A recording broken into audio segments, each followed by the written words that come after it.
Hello, my name is Matthew Kimmler, and I'm a Senior Technical Architect with Integrated Archive Systems. And today I'm going to follow up with another demo that we did for coming up for NetApp Insight 2018 in Las Vegas. So in a previous demo, we went through Ansible and how we could use it to scale into AWS, provisioning EC2 instances, and then tying in our NetApp Cloud Manager environment and our on-prem NetApp environment, and replicating that data up to the cloud, and then using that data in EC2. So that was really great, and we had a lot of positive feedback about that demonstration. But what I wanted to do today was take that same exact demonstration and then adjust it into Ansible Tower. So if you haven't seen Ansible Tower before, this is the main dashboard. It's just a high-level overview of our environment of Ansible Tower. And the really great thing about Tower is that not only can we put more of a visual look interface around our playbooks and the way that we use Ansible in an environment, but we also get some better reporting capabilities. We have the ability to do better segregation of roles and duties with permissions. And most importantly, in my opinion, you can do what's also called workflows. So the ability for us to take multiple playbooks together and tie them into one longer, single instance playbook in a way. So if I look at my templates and see the types of playbooks that I have currently in the environment, it's a lot of what I have did in my previous demo, which was creating the EC2 instances and then deploying Apache and making the configuration changes to HTTPD. So everything that was in there has actually been basically ingested into the system, and we did that actually through Git. So we built a GitHub repo, and I put all the playbooks up there for Ansible Tower to pull from. So we have version control in here. We have the ability to look at history. So that's really great in case we make a mistake. But it also allows us now to share this out for our customers. So in the details of the video, I will have the link to the GitHub repo. You can take a look at it. You feel free to take a copy of any of the YAML files that you need and to use it in your own environment as you see fit. But Git, so we've configured our tower to basically pull those playbooks from our repo. And then from there, like I said, I was able to build a single workflow that ties in all of my playbooks together. And so we'll take a quick look at this. So I'm diving into the specific workflow. We have a name. And if I click on the workflow visualizer, we can see everything that's going on in my workflow. So this is a little small, so we'll just try to zoom in a little bit here. So what we have is the same process that we did in the previous demo. So we created the EC2 instances. We then deployed Apache. We had to run a NetApp query just to see what our latest snapshot would be. We took that information and we actually in our original demo, we actually wrote this to the group vars all file, the result of this. But in Tower's world, what we did is we basically made it a variable that will stay persistent through this workflow. So simply whatever running here, the variable is going to be carried over into actually my next playbook, which is creating the demo clone volume in our environment, and then we're going to mount it. And then our last little piece there was making the HTTP conf change. So that's it in a nutshell. So basically 6 playbooks tied together in a simple workflow so that we can go through that same exact process that we were doing. So let's close this out. All right. Now if we go back to our templates, we can do a deeper dive with customers who want to know a lot about how workflows and how Ansible Tower is configured. But this was really just to show how simplified this is. So in the previous demo, it takes typically to describe and walk through the process. It takes anywhere from 10 minutes to 15 minutes to kind of describe it and run through all the playbooks. But here we've kind of described tower in about 5 minutes, and now we're going to just execute this playbook to show you how fast it is. We also added some kind of additional features to it. So first off, I asked, how many instances we want to deploy. I made that a prompt inside of the workflow. Again, just another variable that we're prompting for. You can do this in regular Ansible as well, but with the GUI interface, it's kind of nice. So in this particular case, we're going to just choose 5. And we just are previewing that we're going to make it 5. And now we're going to execute our playbook, or workflow, sorry.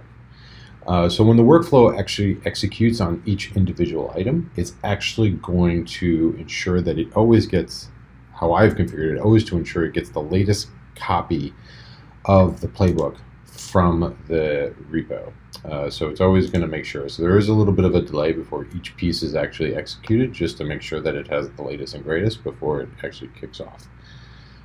If you want to look at the details here, we can click on that. Give it a second to kind of load. It's still kind of pulling probably the latest repo, and now it should be executing. And there it goes. So if we go jump back, we'll just watch it go through this process.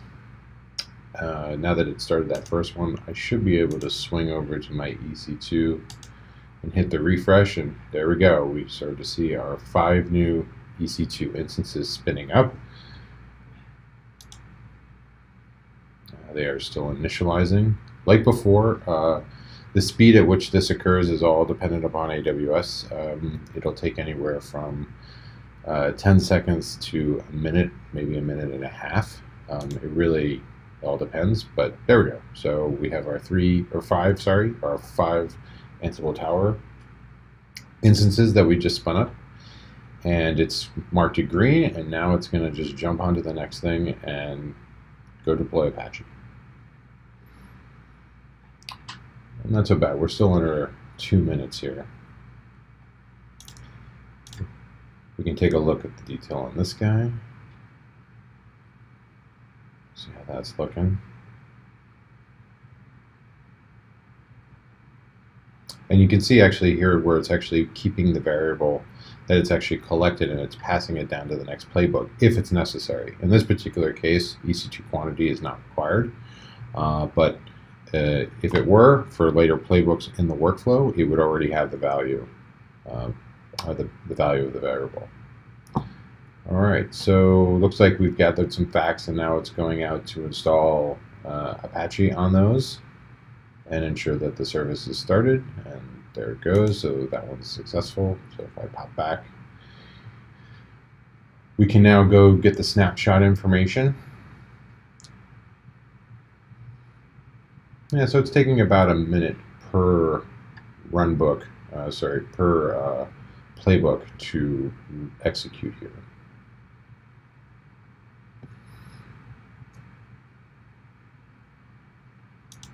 Take a look at this guy. Oh, it's already basically done. Okay, so now this one has pulled in another variable, or oops, at least it should have.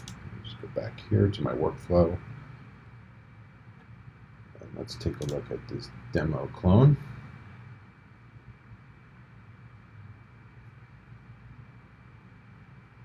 Okay, so now it's actually pulling in some additional information. What's cool here is, since I'm now playing with the NetApp cloud instance that is up in AWS, we can now, it specified some specific information around that host name. We have the password actually encrypted inside the system, and here's our snapshot name. That's for the actual variable that we pulled from the previous playbook, and now it's punching into that. So if we go over to Cloud Manager, I should now see the demo clone volume exist. Maybe not yet. There it is. Refresh, and there it is. So there's my demo clone volume, and it should have a mount. Yep, and it has a mount ready to go just like before. So let's just pop back here, and I think we're almost at the end. So it should be now working on mounting those. So if we let's take a look at the one of the web pages on this. So let's take a look at this guy.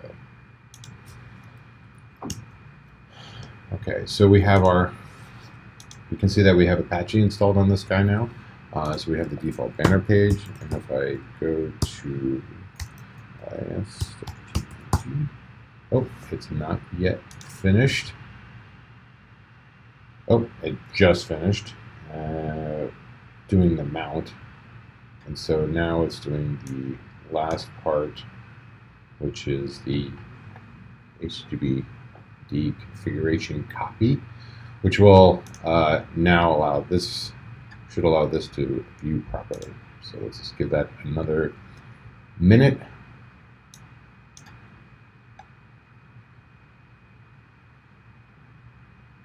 I probably arguably could have shied about 10 seconds from each of these playbooks by not having it go get the latest YAML file from the GitHub, but I always want to make sure I had the latest. Okay. There we go. And so now if I swing back over here one last time, there we go. Okay, so we've now completely deployed the same exact process that we did in the previous demo, where we were deploying the EC2 and using our SnapMirror relationship that we have from our on-prem NetApp to to AWS's ONTAP instance that we deployed through Cloud Manager. And we've done all that through Ansible Tower now instead of Ansible, which is really the same thing, but now we have that complete history and ability to report on it. So we now have a way to kind of make the entire process work in one single stream. It's very clean, and it gives us a lot additional reporting features and functionalities. And this, which is really great as well, is it allows me now to, let's say, give this to an employee or an individual in my organization who may not be as familiar with Ansible or how to run even Ansible playbooks, or maybe perhaps I just do not want to give them the permission to be able to play around with an Ansible controller. This is a way for me to give a graphical GUI to Ansible and give that to my end users so that they can use it. And you can actually tie these things into other things. So for example, if you have ServiceNow ticket request systems, you can have triggers based on that. So there's a lot more that we can do with this. But for that, we'll save for another demo at a future time. But for now, thank you very much for watching this video on Ansible Tower. Special thanks again to Robert Nelson for his assistance at IIS for helping me out with building out the Ansible demos. And again, thank you to NetApp and Red Hat for all of their assistance and hard work with their solutions. Thanks a lot, and have a great day.